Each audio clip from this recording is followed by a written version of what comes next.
আসসালামু আলাইকুম রহমতুল্লাহ। আসলে কোয়েল পাখি যারা নতুন বা একটু কম ধারণা রাখেন তাদেরকে আসলে একটু ক্রস বা হাইব্রিড জাতের বাচ্চাগুলারই আসলে জাপানি বাচ্চা বইলা চালায় দিতেছে বেশিরভাগ খামারি, অনেকেই আছে এরকম।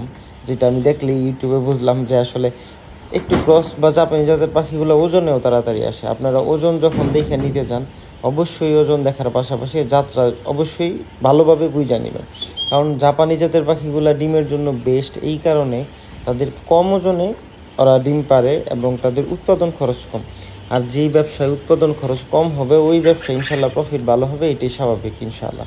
এই জন্য আপনারা শুধু ওজনে না পইরা থাইকা জাতের বিষয়টাও দেখবেন, কারণ এটা 1 বছর প্রায় একটা বিষয়। এখন আপনি যদি উৎপাদন খরচ যদি বেশি হয়ে যায়, লাভ কম হবে।